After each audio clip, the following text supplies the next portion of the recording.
Welcome everyone to our Brain Health and Wellness Initiative series. Tonight our presenter is Dr. Dennis Grossman, and he's going to be presenting on the end of Alzheimer's.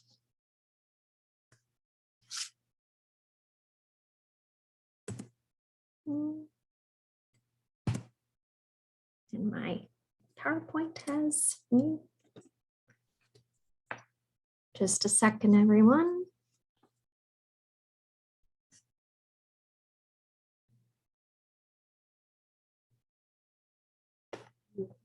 Yeah, the PowerPoint is. Let's try.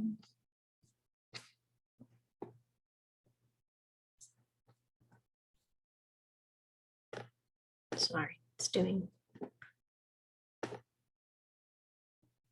All right, let's try this.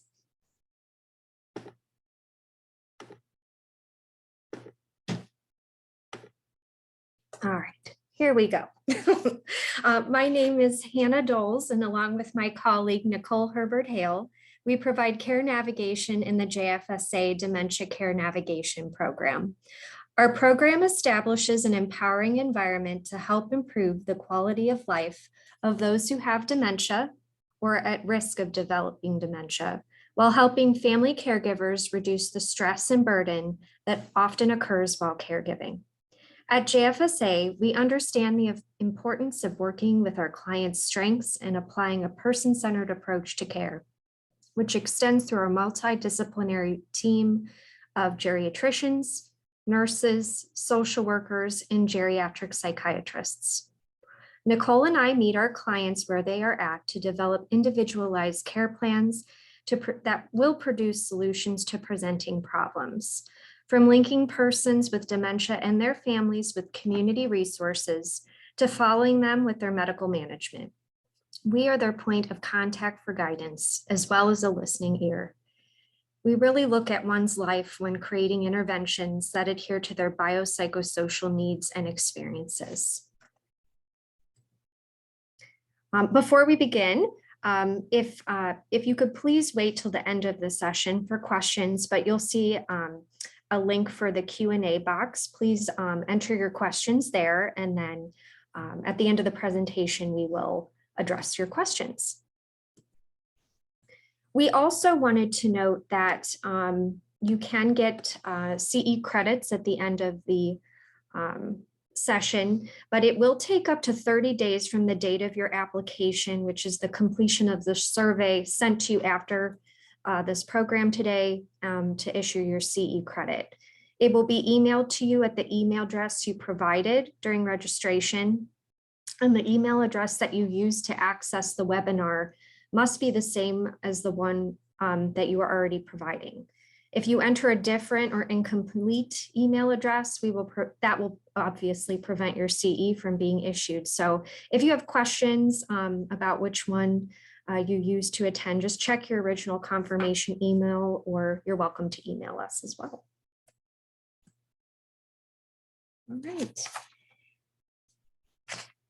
Dr. Grossman is a graduate of Case Western Reserve School of Medicine with over 30 years of experience in internal medicine. He has been on the staff of University Hospitals Bedford and Ahuja Medical Centers, Cleveland Clinic South Point, and Marymount Hospitals, Metro Health Medical Center, former medical director at JFSA, and a clinical instructor at the Case Western Reserve University School of Medicine. Dr. Grossman served as chairman of medicine and chief of staff at UH Bedford Medical Center. He also has affiliations with several nursing homes where he followed his patients after their discharge from hospital stays. He offers continuity of care and values the personal relationships with patients by following them over time with continuous monitoring to ensure positive health outcomes. For the past 30 years, Dr. Grossman has been interested in the effects of diet on chronic Western diseases and promoted plant-based diets and microbiotic diets. Dr. Grossman believes that they play a key component in preventing and reversing some types of diabetes, hypertension, heart disease, stroke, and degenerative joint disease. Without further ado, Dr. Grossman will begin. Thank you, Hannah. And it's a pleasure to be here. And I wanted to first say that I have brought this subject up, The End of Alzheimer's. The book intrigued me by Bredesen, and I thought this would be a good bit of information to share with people. It certainly made me rethink some things, and I wanted to present this to people so that they could also rethink things and go further in terms of their exploration of medical care. So, let's see if I get this right. One thing that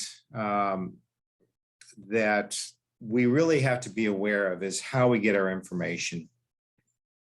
And in this, in the United States, in our medical institutions, in our healthcare system, we rely pretty heavily on the pharmaceutical industry. And in my experience, and I think this holds true for most people's experiences, medical care is more a business model than a profession, especially to the pharmaceutical industry. And because of that, there are some advantages and differences in terms of how information is given to patients and family. So unlike other businesses that rely on advertising or lobbying to promote products, the pharmaceutical industry has two unique advantages. Its pricing is not determined through competition or the fair market, but rather through more of a patent protection and manipulation of molecules in medications to gain prolonged marketing advantages. And also, they employ an army of detail people. As I said, detail-minded, but these are detail people that are able to directly influence prescribers and also connect with insurance companies. And effectively, they remove the consumer from the transaction, which is something that you don't see in other businesses. So given that, I'm going to go into some of the details of this book, which is really an attempt to convey one doctor's alternative care model for Alzheimer's disease. My hope is that you'll understand this is a complex problem. And in many ways, the pharmaceutical industry it looks at it as a very simplistic problem, but we are just beginning to understand and to effectively address it. So as an example, last summer, I can't even pronounce this name of this drug. I think it's aducanumab. It came out and was approved by the FDA. So the two components of a good drug is you can't pronounce it and it costs a lot of money. So this one has both of them. You think about it, there are about 5 million people in the United States in the year 2020 who have Alzheimer's or are at risk. This drug costs $56,000 a year, plus, that's just the drug, plus the cost of IV infusions on a regular basis. So you have a potential of over $300 billion of cost. What's interesting is I heard yesterday that they've dropped the cost to $30,000 a year. Some pressure was put on them. Well, so what does this drug do? It actually does one thing very well. It reduces the amount of amyloid beta in the brain. Based on that, it was approved. And in the approval, 3 members of the FDA panel quit because of the approval, because they understood that there has never been a study that has shown that reduction in the amount of amyloid in the brain shows any improvement in your cognition. Plus the fact that 1/3 of the people in the study had brain swelling and had to be followed with MRIs on a regular basis. So you could add that to the cost of the drug. So reducing the amount of amyloid in the brain, No studies have shown that that reduction causes anything that's any different than the cognitive decline. But the drug companies say that if we do not use this drug, we are denying millions the care they desperately need. Is that true or isn't that true? So let's look at that. And we call this the reductionist view. In the past 30 years, we have been focusing on one single cause of the disease. How much amyloid is in the brain? Amyloid beta, which is a protein, and the neurofibrinogen tangles that are associated with are the target of much research and therapeutics that have come to be known by some of the trade names, Aricept, Namenda. None of the 4 drugs that have been developed so far over these 30 years has really helped the disease to any degree. Any significant long-standing improvements have not been shown to patients. Has our targeting of amyloid been an oversimplification?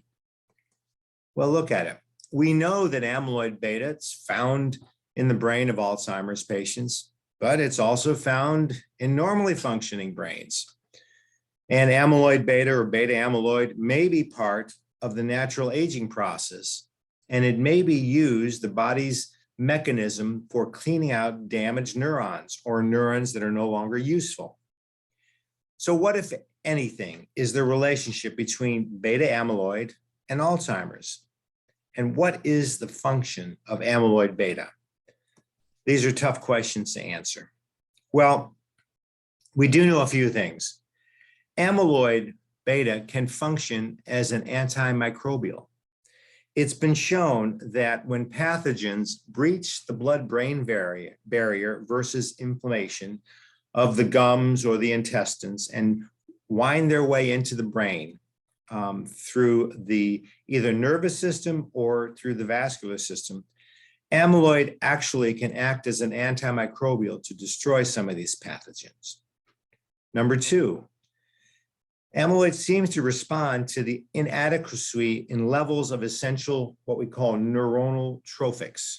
Those are things that supply nutrients and support to the brain, to the neurons, hormones, vitamins, minerals. And it does this by decreasing the overall neuronal burden. Thus, it allows what's little is available to be sufficient for the lower number of synapses.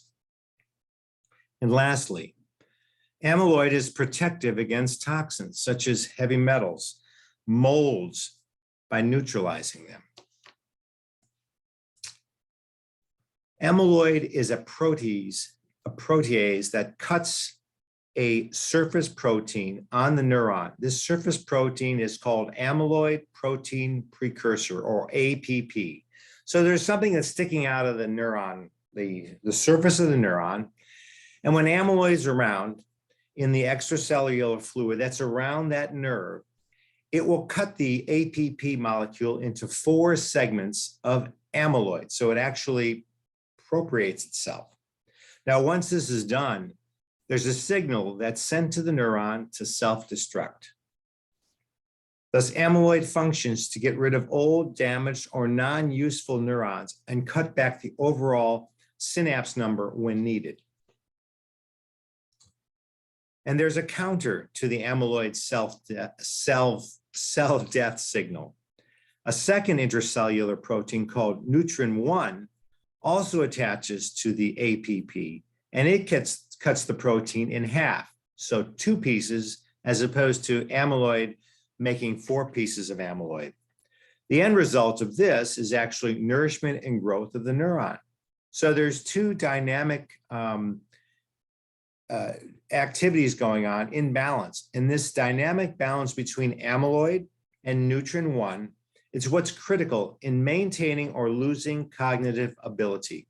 So we need amyloid, but we don't need too much of it. And the consequences of too much amyloid is decreased brain neurons. So how do we shift from synapse destroying to synapse nourishing? Well, there's dozens of factors that affect this APP, from enzymes to toxins to nutrients to hormones. And because of the multiplicity of these factors, Dr. Bredesen proposed a multi-pronged approach to addressing most of these factors.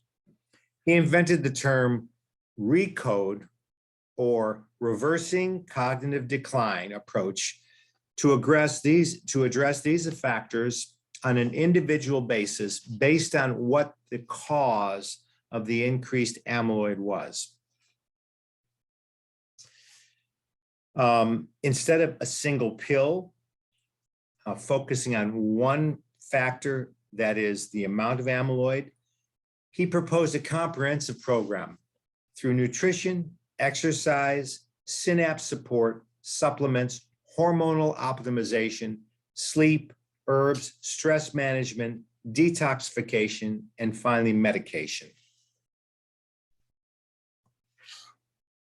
He also said Alzheimer's is not one disease, but it's a composite of 3 diseases. And they, in some ways, may overlap, but there are 3 distinct entities, and I'd like to go through them so that you understand what his approach and how he tailored his Recode therapy to this. Type 1, inflammatory or hot. Type 2, lack of trophic or nutrients, vitamins, minerals, or what we call cold. And type 3, toxic or vial. So each type has a specific cause and a specific treatment, but there is overlap. So not just everyone is a pure type 1, type 2, or type 3. How does Recode address the 3 types of Alzheimer's? Well, first, it identifies the factors that are causing the brain to defend itself. Secondly, try to eliminate those factors in each of the 3 categories when present. Remove the buildup amyloid if possible, and restore the balance between amyloid beta and neutron 1. 3 diseases, 3 separate approaches. Treatments aim differently. So type 1, inflammatory, we call it, or hot. And this is usually due to inflammation or infection. The body's immune system is what protects us. And it protects us from those things that may do us harm. The immune response is very complicated, but one of the factors that we see in the immune response is inflammation, redness, swelling, fluid, and a myriad of white blood cells and different types of proteins that are utilized to defend the body against some sort of foreign irritant or infection. So type 1 is geared towards neutralizing infection and or inflammation. Type 2, which is lack of trophic support, is aimed towards replenishing deficiencies in hormones, in minerals, and in vitamins. And type 3, toxic, removal of toxins, heavy metals, mold toxins. So what's amyloid's role in each of these 3 types of Alzheimer's? Well, the function of amyloid beta mirrors these 3 types: inflammation, loss of trophic support, and toxins. Type 1, part of the inflammatory response is the amyloid that is present. And this can function actually as an antimicrobial agent and neutralize bacteria, toxic bacteria. It's been shown in the brain to have done that. In type 2, it responds to the inadequate levels of hormones, vitamins, nutrients. It downsizes the more expendable synapses in the brain, the more expendable neurons, and conserves brain functions to those things that are the most necessary. Type 3, part of the protective response to toxins is through amyloid. It actually can bind mercury, copper, and lead. Since we need amyloid beta to mitigate threats, its removal as a form of treatment will really have little overall effect or lasting effect on the disease. So this reductionist viewpoint, this lasering to one aspect of what we think is correlated to Alzheimer's is really fruitless. Let's look at inflammation. Type 1, amyloid is a response to inflammation. Well, what are the triggers for inflammation? Pathogens, bacteria from the mouth, from the nose, viruses from the mucous membranes, bacteria from the gut. Non-infectious causes that cause inflammation are trans fats, refined sugars. Some people have inflammation to gluten, grains, some people to dairy. And this may damage the gut, may allow bacteria to leak into the bloodstream through the inflamed membranes. Elevated blood sugars, and I'll get back to that later. This is quite key. Elevated blood sugars, elevated insulin levels, insulin resistance, and obesity may also be causing an inflammatory state. So inflammation and infection, the hot type. The sources of infection, it is thought to be in either the mouth or the gut. Some of it may be due to dental hygiene, improving dental hygiene, making sure that in the mouth there is less of an acidic, less of an acidic background so that bad pathogens do not grow. Use of probiotics and prebiotic foods in dietary changes that can help the microbiome in the gut and allow very tight junctures and very little leakage in the gut through the gut membrane. Liberal fiber also helps with inflamed tissues and leaking gut and improves the microbiome. It actually improves the diversity of the microbiome. Diversity is the most important thing in your gut flora. What about chronically elevated blood sugars and elevated insulin levels?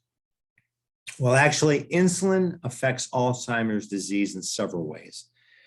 Insulin is pro-inflammatory. It is a pro-inflammatory enzyme that affects the integrity of the blood-brain barrier. Once the blood-brain barrier loses its integrity, pathogens enter and stimulate more amyloid synthesis and accumulation.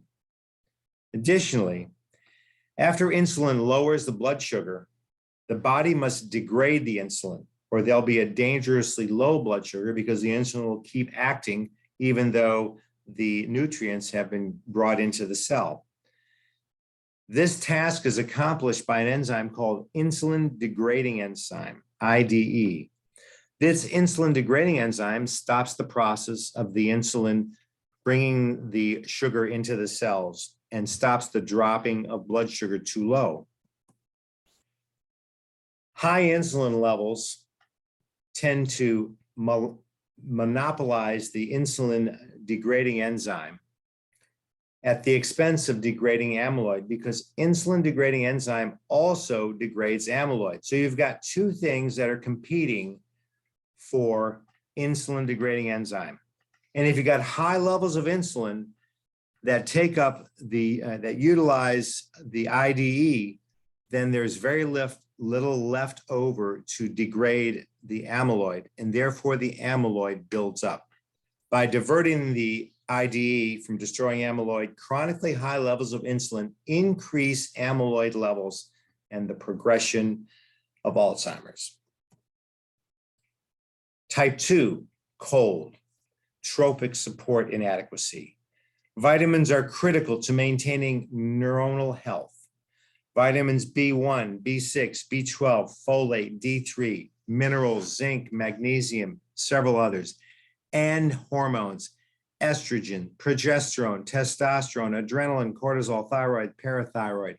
Any of these that are deficient or out of whack are going to affect the brain's function, the neuronal growth, and therefore the cognition of the patient. So Recode addresses type 2 by looking at the levels of vitamins and minerals and correcting them through diet and supplementation.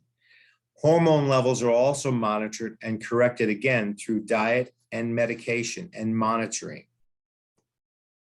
Type 3, Vial. Not sure why they use that term, but anyway, toxic vial. It has an earlier onset. It's a little bit different than the other types, more so in the 40s and 50s. There's a little different presentation in that it's more of a global cognitive impairment, more diffuse damage to the brain. Both old and new memories are affected. There seemed to be a high copper to zinc ratio for some reason. And there is evidence of either mercury and or mold toxins in the blood. This can also be attributed to medications. There are antibiotics, there are statins, L-Dopa, which is used to treat Parkinson's, some antifungals, alcohol, we know about chronic alcohol use, Tylenol, ibuprofen, aspirin, amphetamine, AZT, and cocaine have all been seen to have an effect on the brain and cause deterioration with chronic usage. So in addressing type 3, you actually try to minimize and reverse any toxic metals, especially mercury, lead, aluminum, remove any offending medications, heal the leaky gut through the diet, and minimize any mycotoxins from entering the bloodstream. So this is a multi-pronged approach. You identify, you address the causes. You adopt what's called a Ketoflex diet, and I'll go into that in a little bit. You exercise 150 minutes a week if you can. You supplement where deficiencies are. You sleep properly. You try to create a stress reduction program, and you continue or improve your social interaction and group support. You minimize inflammation, you maximize trophic support.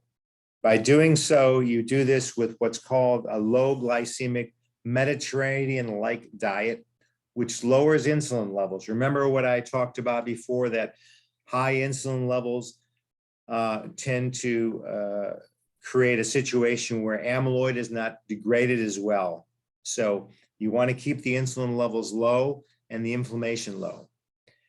The other thing that they've shown is that if you have 12 hours of fasting at night to promote what's called ketosis, that actually improves your mentation. So nightly ketosis can also clear the toxins out of the brain and help heal. And the 12-3 portion is 12 hours fasting, 3 hours of no food before going to bed or before the fast. And lastly, increase fiber to improve gut microbiome and neurotransmitters, which are manufactured in the gut from fiber. You target the deficiencies of vitamin B, vitamin C, vitamin E, mainly through diet, but where necessary through supplementations, minerals, zinc, magnesium, omega-3. There is a lot of research that's gone on about omega-6 and omega-3. Two of them are very vital fatty acids. But what's happened is that we have changed our diet to the point where instead of a ratio of omega-6 to omega-3, approximately 2-to-1 to 4-to-1, it is now more like 20-to-1 to 100-to-1 omega-6. And omega-6 is pro-inflammatory, and omega-3 is anti-inflammatory. Omega-6 foods create a lot of inflammation. Herbal supplements, hydration, and also I can throw in here decreasing the use of foods that are high in arachidonic acid, which is usually seen in animal protein.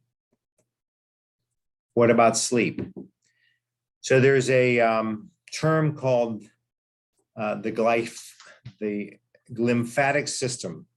And the lymphatic system is a system like our lymphatic system, but it's in the brain, and it surrounds the neurons, and it's there to clear out toxins. If you go into non-REM sleep cycles, which is deep sleep, what happens is the lymphatic system increases its efficiency by about 60%. And it's able to clear out more toxins. It improves the hormone balance, it detoxifies, and in the end, it actually improves cognition at all ages. Breathing, meditation, yoga, relaxation, guided imaging, all have been shown to lower cortisol and adrenaline levels, which again, if they're high, they're pro-inflammatory. They've been shown to improve the parasympathetic tone in the system, again, anti-inflammatory. They shift the balance away from amyloid production. So this is a multifaceted approach.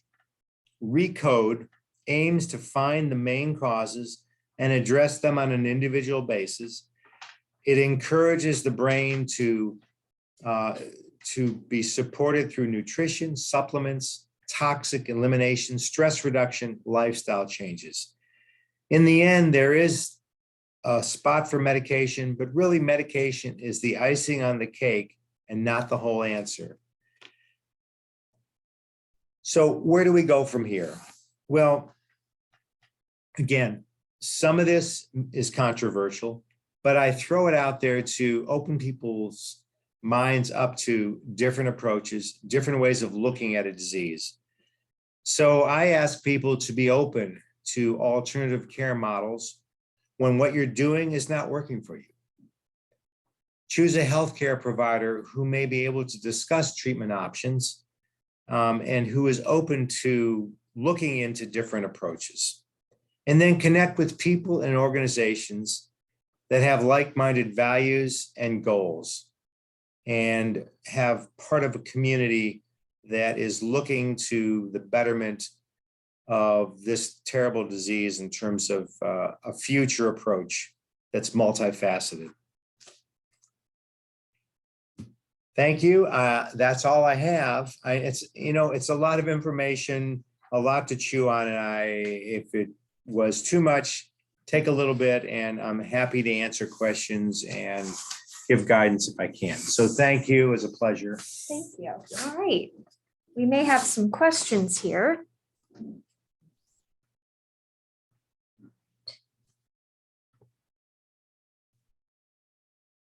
All right. Again, feel free with any of your questions to type them into the Q&A box.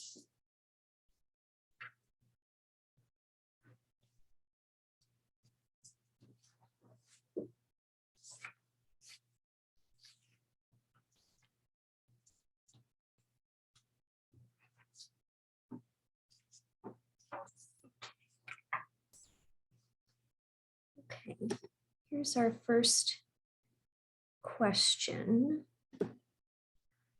You mentioned a lot about pharmaceutical drugs in the presentation. What are your thoughts on some of the supplements advertised on TV, such as Prevagen? So it's a good question. Prevagen, I don't know exactly what's in it, so I can't speak to the specifics. But again, most supplements are geared towards certain vitamin and mineral deficiencies. They also may use herbal compounds, and there may be some merit to some of that. First of all, you want to know if you're deficient. So unless you know that you're deficient in certain micro and macronutrients, taking it may or may not help you. So I have nothing against it, but the first step I would say is find out where the deficiencies are. The type 2, which is the cold, addresses that and says, well, find out if you have some vitamin, mineral, hormonal issues.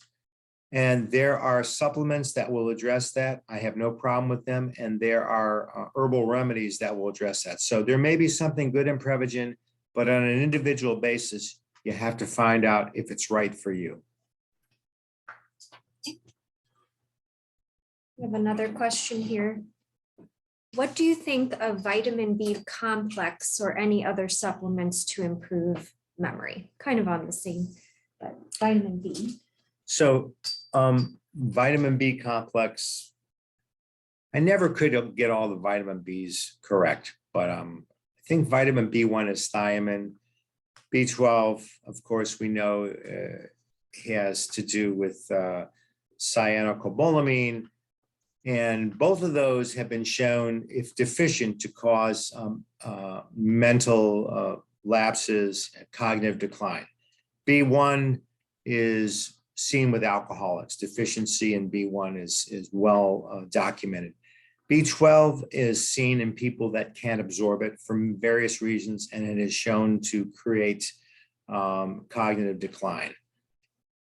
There's nothing wrong with taking B vitamins. Will they help you? Again, you had to find out, are you deficient?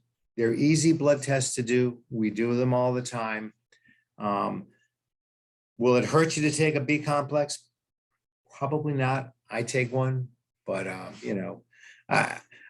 I would say you probably want to find out on an individual basis, and it won't hurt you, but will it help you? You need to know that specifically. Do the tests. Okay. Another one. How big a role does good nutrition in improving cognitive function? Well, the role of nutrition, the biggest part in terms of nutrition is number one, your ability to stay away from deficiencies, vitamin deficiencies, mineral deficiencies. So good nutrition will ensure that you don't have deficiencies. And the other part is that it will mitigate inflammatory reactions in the body, and therefore keep your body free of invading toxins or bacterial, mold, fungal things. So it plays a big role. One thing that we don't talk that much about as doctors is oral health, dental hygiene. There's been a lot of studies that have shown that gingivitis, that poor dental care, gum inflammation will create a direct pathway through the nerves in the mouth to the brain of pathogens. And keeping up with good dental hygiene, good gum care is important. And nutrition actually plays a big part in that.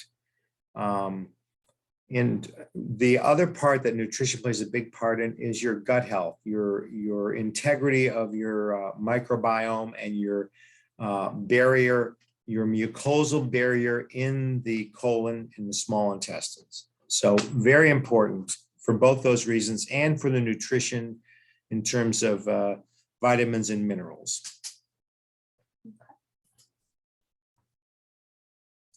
Any suggestions or recommendations on how to talk to clients who are all about the holistic approach that are anti-medication, even though it seems like they are at a point where they would benefit from medication? Good question. Really good question. So what I would suggest is that you walk down that path with them in a way. For instance, you need to convey to them that it's important that they know holistically where they're at. What type of problem do they have? And so you want to make sure that they don't have deficiencies, that they don't have toxins, and that they don't have problems with inflammation or things that can be cleared up in a holistic way.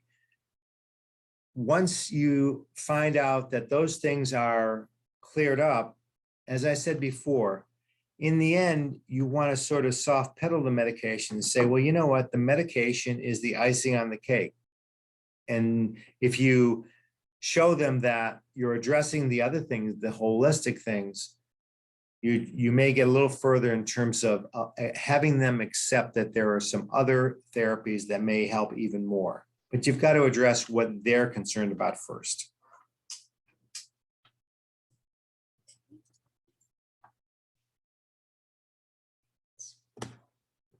What do you think of turmeric for inflammation? I think it's great. It's, I use it. I probably should use more of it, but I think it's great. And there are a lot of great herbs, and turmeric is one, ginger is another. So there are good supplements and herbal remedies that can help decrease inflammation.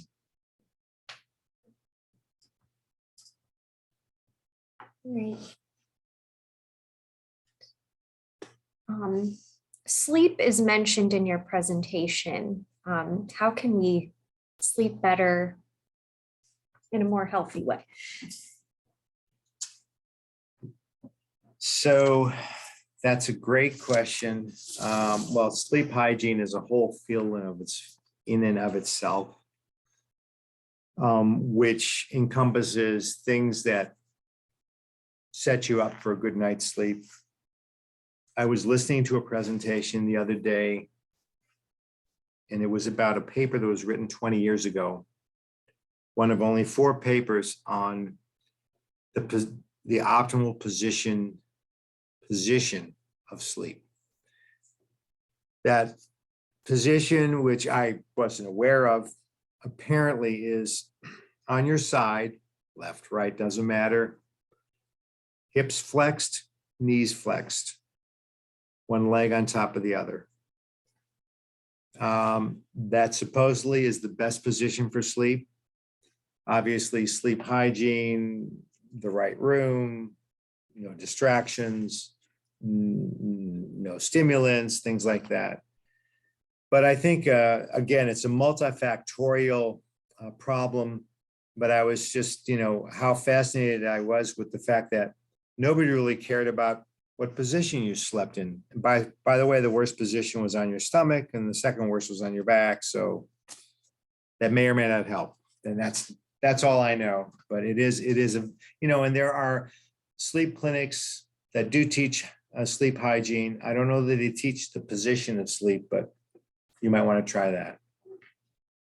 Right.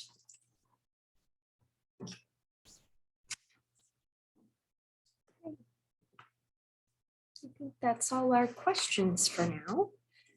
All right.